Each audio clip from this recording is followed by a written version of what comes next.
Well, howdy folks, Stan the Human here, starting with this flame, burning off some, I'm not really sure, methane or something.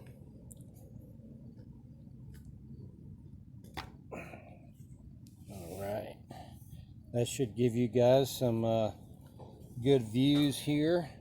I am actually sitting, I guess I should show you, I'm sitting on the back of an old train right here, and it's kind of cool. There's a whole line of trains here. You see down the big giant wheels of the train. Look at that sucker down there. That's huge. I'm telling you, it's friggin' huge. Right? Because there's a railroad spur that ends right here, starts right here. And then back there's this local power plant gas thing with their flame burn off. All right.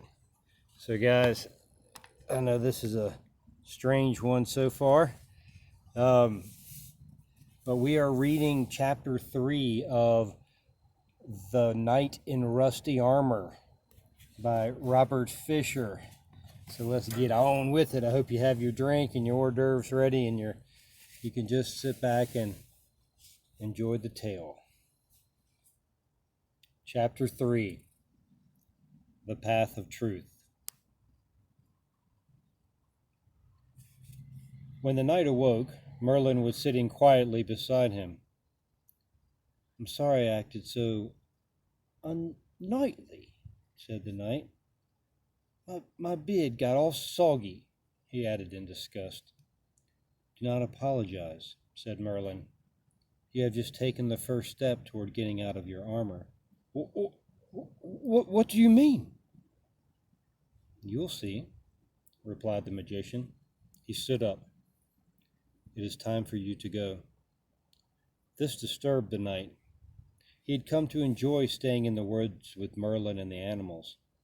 Anyway, it seemed he had no place to go. Juliet and Christopher apparently didn't want him to come home. True, he could get back into the night business and go on some crusades.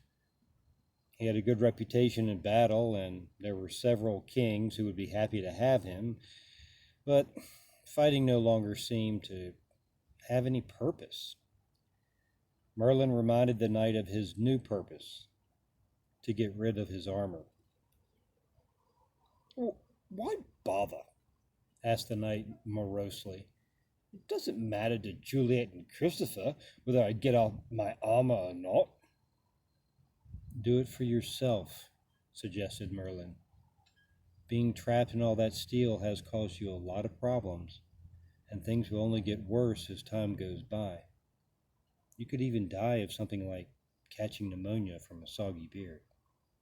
I suppose my armor has become a nuisance," replied the knight. "I'm tired of lugging it around, and I'm fed up with eating mushy food. Come to think of it, I can't even scratch my back when it itches." "And how long has it been since you felt the warmth of a kiss, smelled the fragrance of a flower, or heard a beautiful melody without your armor getting in the way?" I can hardly remember," mumbled the knight sadly. You're right, Merlin. I have to get this armor off for myself." "You can continue living and thinking as you have in the past," said Merlin. "That is how you got stuck in your steel prison in the first place." "But how am I ever going to change all that?" asked the knight uneasily. "It's not as difficult as it may seem," Merlin explained, leading the knight to a path. "This is the path you followed to get into these woods." I didn't follow any path," said the knight. I was lost for months." "People are often unaware of the path they are on," replied Merlin. You mean this path was here, but I couldn't see it? Yes, and you can go back that way if you want, but it leads to dishonesty, greed, hatred, jealousy, fear, and ignorance. Are, are you saying that I am all those things? The knight asked indignantly. At times, you are some of these things, Merlin admitted quietly. The magician then pointed to another path. It was narrower than the first and very steep. Well, that looks like a tough climb, observed the knight. Merlin nodded in agreement. That, he said, is the path of truth. It gets steeper as it approaches the summit of a mountain far in the distance. The knight looked at the steep trail without enthusiasm. I'm not sure it's worth it. What will I have when I get to the top? It is what you won't have, Merlin explained. Your armor. The knight pondered this. If he returned to the path that he had traveled before, there was no hope of removing his armor, and he would probably die of loneliness and fatigue. The only way to get the armor off, it seemed, was to follow the path of truth, but then he might die trying to struggle up the steep mountainside. The knight looked at the difficult path ahead. Then he looked down at the steel covering his body. Okay, he said with resignation. I'll try the path of truth. Merlin nodded. Your decision to take an unknown trail, while encumbered with heavy armor, takes courage. The knight knew that he'd better start immediately, or he might change his mind. I'll get my trusty horse, he said. Oh no, said Merlin, shaking his head. The path has areas too narrow for a horse to pass. You will have to go on foot. Aghast, the knight plucked down on a rock. I think I'd rather die of soggy bed, he said, his courage waning rapidly. You will not have to travel alone, Merlin told him. Squirrel will accompany you. What do you expect me to do, ride Squirrel back? Asked the knight, dreading the thought of making the arduous journey with a smart-talking animal. You might not be able to ride me, Squirrel, but you will need me to help you eat. Who else is going to chew nuts for you and push them through your visor?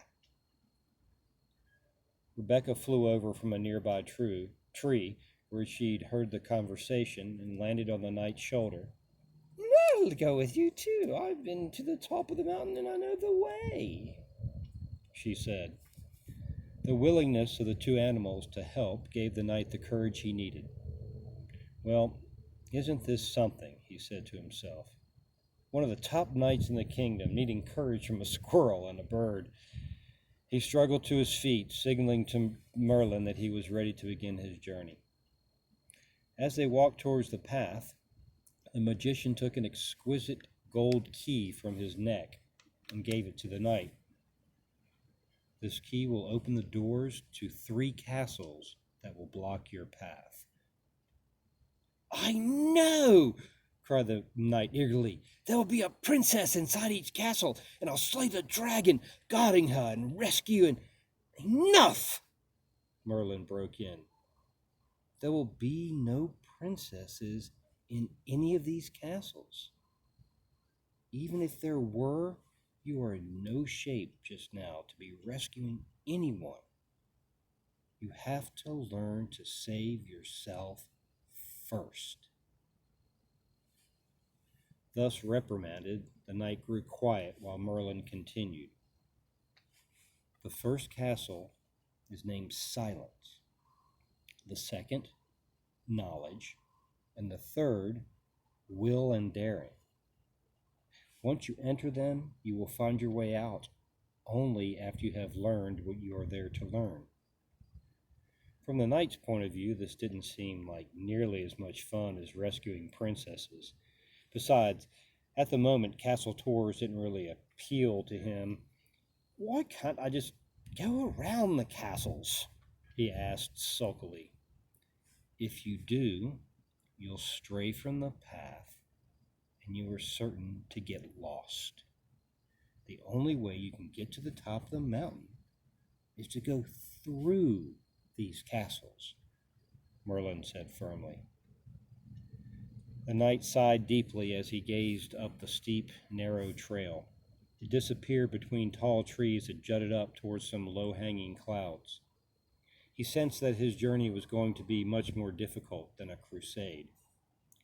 Merlin knew what the knight was thinking. Yes, he agreed. There is a different battle to be fought on the path of truth. The fight you will be learning. In this fight, you will be learning to love yourself. How will I do that? Asked the knight. It will begin with learning to know yourself, answered Merlin. This battle cannot be won with your sword, so you can leave it here. Merlin's gentle gaze rested on the knight for a moment. Then he added, if you encounter anything you cannot handle, just call me, and I will come. You mean you can appear anywhere I happen to be? Any self-respecting magician can do that, Merlin replied. Then he disappeared. The knight was astounded. Why, he vanished! Squirrel nodded. He really hams it up sometimes. You're going to waste all your energy talking, Rebecca scolded. Let's get going. The knight's helmet squeaked as he shook his head in assent. They started out with Squirrel in the lead, then the knight with Rebecca on his shoulder. From time to time, Rebecca flew on, scouting missions, and returned to report what lay ahead. After a few hours, the knight collapsed, exhausted and sore. He was not used to traveling in armor without his horse.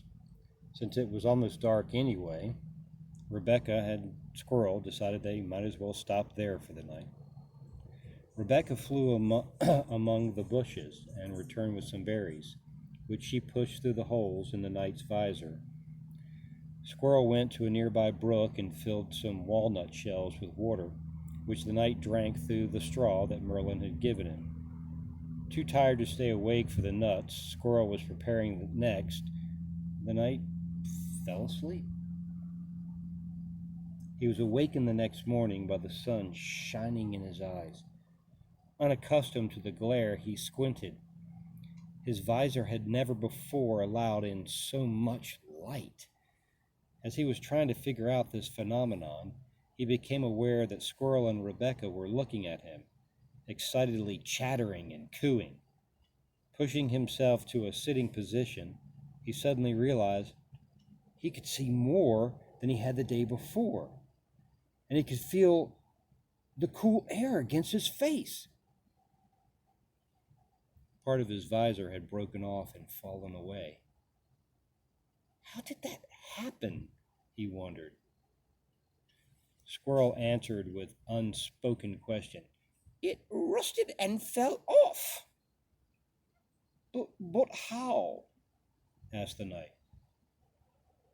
From the tears you cried after you saw your son's blank letter, said Rebecca. The knight considered this. The sorrow he had felt was so deep that his armor could not protect him from it. Quite to the contrary, his tears had started to break down the steel surrounding him. That's it, he shouted. Tears from real feelings will release me from my armor. He climbed to his feet faster than he had done in years. Squirrel! Rebecca! He cried. Forsooth, let's hit the path of truth. Rebecca and Squirrel were so overjoyed at what was happening to the knight, that neither of them even mentioned that this was terrible rhyming. The three of them continued on up the mountain. It was an especially fine day for the night. He noticed tiny sunlit particles in the air as they filtered through the branches of the trees. He looked closely at the faces of some robins and saw that they didn't all look alike. He mentioned this to Rebecca, who hopped up and down, cooing merrily. You're starting to see the difference in others' form of life because you're starting to see the differences within yourself. The knight tried to figure out exactly what Rebecca meant. He was too proud to ask, for he still thought a knight should be smarter than a pigeon. Just then Squirrel, who had gone scouting ahead, came scampering back. The Castle of Silence is just over the next ridge. Excited at the thought of seeing the castle, the knight clanked forward even faster. He reached the top of the hill quite out of breath. Sure enough, a castle loomed ahead, completely blocking the path. The knight confessed to Squirrel and Rebecca that he was disappointed. He'd expected a very fancy structure. Instead, the Castle of Silence looked just like any other tract castle.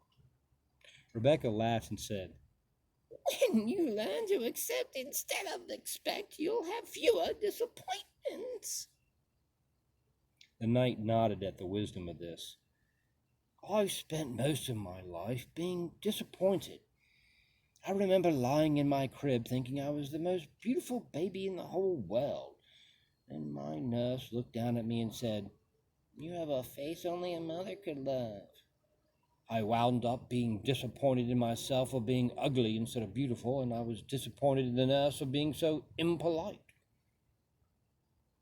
If you had truly accepted yourself as beautiful, it wouldn't have mattered what she said. You wouldn't have been disappointed, Squirrel explained. This made sense to the knight. I'm beginning to think that animals are smarter than people. The fact that you can say that makes you as smart as we are, Squirrel replied. I don't think it has anything to do with being smart, said Rebecca.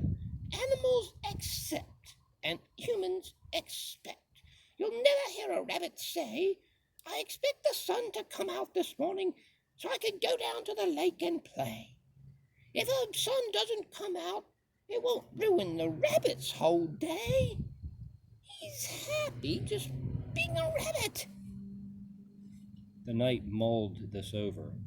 He couldn't recall many people who were happy just being people. Soon they came to the door of the huge castle. The knight took the golden key from his neck and fitted it into the lock. As he opened the door, Rebecca whispered, We're not going in with you. The knight, who was learning to love and trust the two animals, was disappointed that they would not accompany him. He almost said so, but he caught himself. He was expecting again. The animals knew that the knight was hesitant to step into the castle. We can show you the door, said Squirrel, but you have to walk through it alone.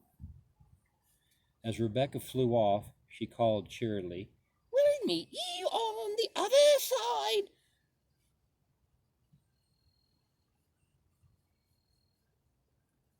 Tomorrow night, Chapter 4, The Castle of Silence.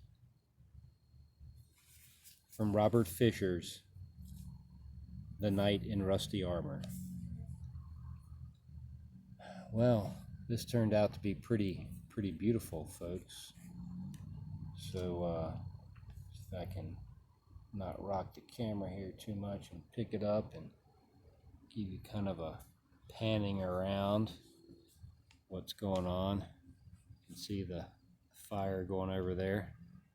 Let me kind of back this out. What a beautiful, gorgeous night. Wow. This turned out to be fantastic. Look at that. Wow. Well, hope you enjoyed this chapter. And my kooky attempts to do these voices and remember what voice goes with what animal or character, especially since I didn't plan these. They just came out at the moment I needed a new voice in my reading the past 2 nights. So anyway, I hope it's working out. Hope you're enjoying yourself. I'm Stan the Human. I love you, and I am out of here.